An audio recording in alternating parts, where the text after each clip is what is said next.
The call came at exactly 11:17 on a bright Tuesday morning, the kind of morning when sunlight spills across kitchen tables and makes people believe life is finally becoming easier. But for me, that call reopened a chapter one had buried beneath 15 years of silence, regret, and unanswered questions. I never imagined that the girl who once held my entire future in her smile would return to my life with tears hidden behind her eyes and a sentence that would change everything. Years ago, I had laughed and told her, "If you ever need a husband for an hour, call me." Back then it was only a joke, a desperate attempt to hide feelings I was too afraid to confess.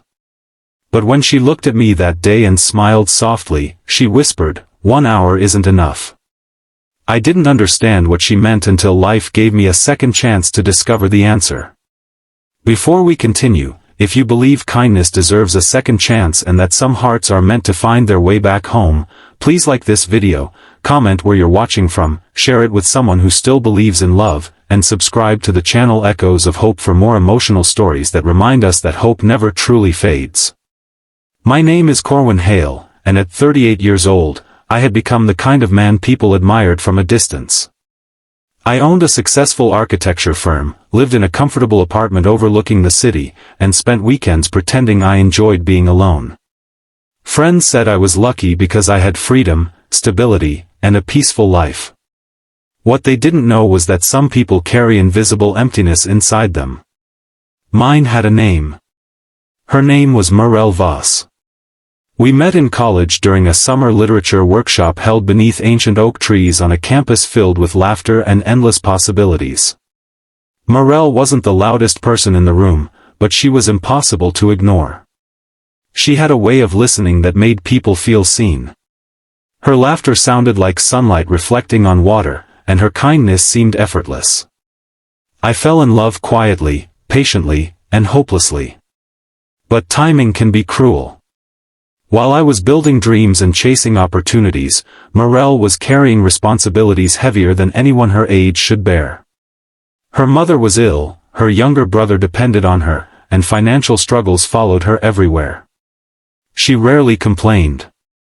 She simply kept moving forward with a brave smile. We became inseparable friends.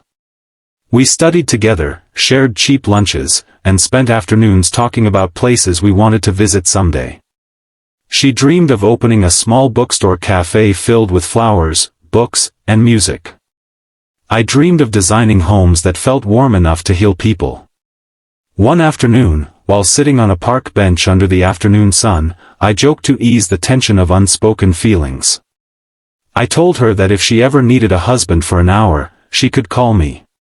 She laughed, looked toward the sky, and answered that 1 hour wasn't enough. At the time, we both smiled and changed the subject. Neither of us knew those words would follow us through decades. Life moved quickly afterward. Graduation arrived. Opportunities appeared. And fear made choices for us. I received an internship offer overseas, one that could shape my career forever. Mirelle encouraged me to go, even though her eyes carried sadness she never allowed herself to express. I wanted her to ask me to stay. She wanted me to ask her to come. Neither happened.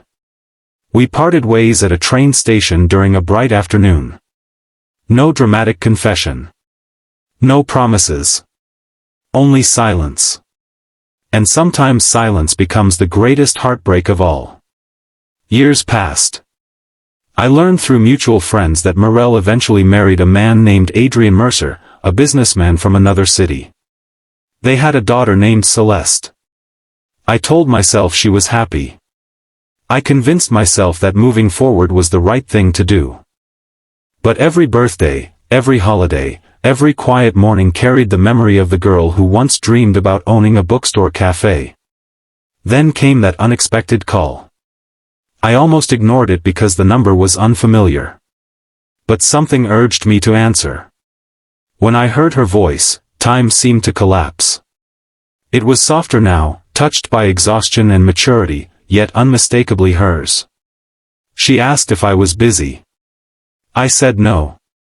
She asked if we could meet. An hour later, I found myself sitting inside a small cafe on the edge of town where sunlight poured through large windows and illuminated floating dust particles. Morel walked in wearing a simple blue dress. Her hair was shorter. Her smile was weaker. But she was still Morel. Beautiful in the way only resilient people become beautiful. We talked cautiously at first. About careers. About age. About memories. Eventually, the truth emerged. Her husband had passed away 2 years earlier after a long illness. Medical bills consumed their savings. The bookstore cafe she once dreamed about never happened. She spent years caring for her husband, raising her daughter, and sacrificing every personal desire she ever had. Now she was struggling financially. She had recently received an opportunity to lease a tiny bookstore space in a quiet neighborhood. It wasn't perfect. But it was her dream. The only problem was that she couldn't secure the lease because she lacked the required guarantor. Family members had distanced themselves. Friends had moved away. And she didn't know whom else to ask. Then she smiled faintly and reminded me about my old joke. If you need a husband for an hour, call me. I laughed despite the heaviness in my chest. She smiled through tears and repeated those familiar words. 1 hour isn't enough. That day I agreed to help her. Not because I felt obligated. Not because I expected anything in return.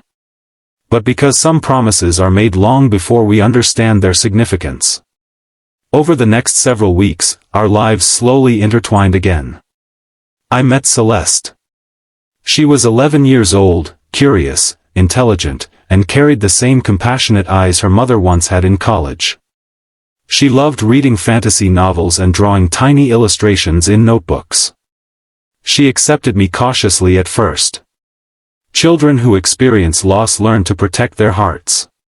But gradually she opened up. We spent afternoons organizing books. Painting shelves. Installing lights. Building reading corners.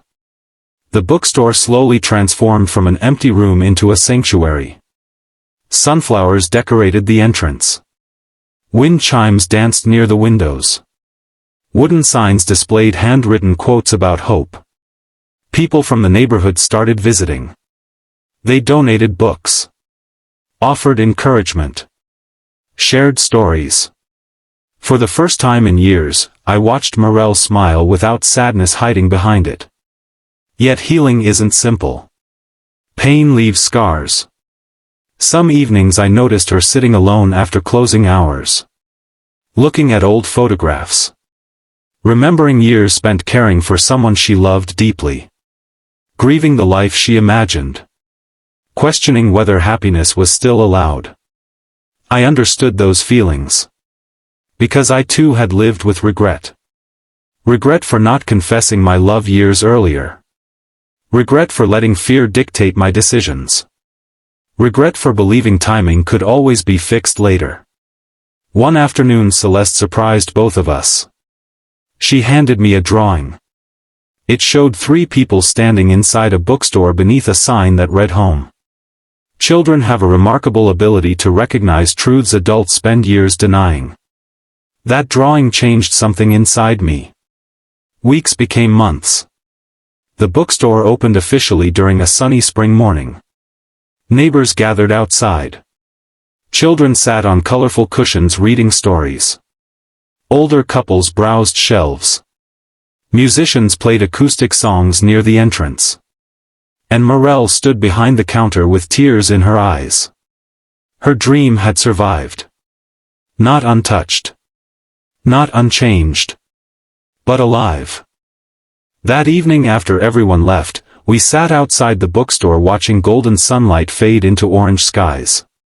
The city around us moved at its usual pace. Cars passed. People hurried home. Birds settled onto rooftops. And for the first time in many years, peace surrounded us. Morel admitted she often wondered what life would have looked like if we had been brave enough in our youth. I admitted I asked myself the same question countless times. But then she said something I'll never forget. She said that perhaps love isn't always about perfect timing. Maybe it's about finding someone willing to stay when life becomes complicated. Someone who chooses your broken pieces instead of searching for perfection. Someone who understands that healing requires patience. And presence. And time. Months later, Celeste invited me to her school event. She introduced me as someone important to their family. Not with labels. Not with expectations. Just with sincerity. That was enough. Eventually, our friendship transformed into something deeper. Not passionate in the dramatic way movies portray love. But quieter. Safer. Built upon shared experiences, forgiveness, and mutual understanding. Love returned gently. Like sunlight entering a room that has been dark for years. One afternoon, exactly 16 years after that old joke, I stood inside the bookstore holding a cup of coffee. Customers moved between shelves. Children laughed near the reading corner. Celeste arranged books nearby. And Morel approached me smiling. I repeated my old words. I asked whether she still needed a husband for an hour. She laughed. The same laugh I remembered from college. The same laugh that survived grief, sacrifice, disappointment, and years of loneliness. Then she answered exactly as she had before. 1 hour isn't enough. But this time, I understood. She wasn't talking about marriage. She was talking about companionship. Support. Presence. Choosing someone every day. Through joy. Through struggle. Through ordinary moments. Because love isn't measured in grand gestures. It lives in carrying heavy boxes together. Sharing morning coffee. Listening without judgment. Showing up. Again and again. Until loneliness no longer feels permanent. Today, the bookstore remains open. People call it the warmest place in town. Some visit for books. Others visit because they need comfort. Hope. Conversation. A reminder that dreams postponed are not necessarily dreams destroyed. Sometimes life delays blessings until our hearts become ready to receive them. Sometimes people leave so they can return wiser. Kinder. Stronger. And sometimes first love doesn't disappear. It simply waits patiently for two souls to finally stop running away from each other.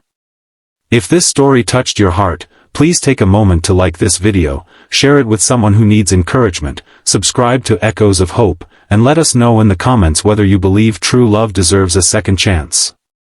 Special request, comment below with the words, "Hope still lives," if you believe that even after loss, disappointment, and years apart, life can still surprise us with beautiful beginnings. As for me, I learned something priceless. We spend years believing opportunities disappear forever. We think missed chances become permanent regrets. But life has a strange way of returning unfinished stories to our doorstep. Not so we can relive the past, but so we can finally write the ending our hearts were always waiting for. And sometimes, all it takes is one simple joke, spoken under a bright afternoon sky many years ago, to become the promise that changes an entire lifetime. If you'd like, I can also make the story even more cinematic and emotionally intense in a style similar to viral YouTube storytelling channels.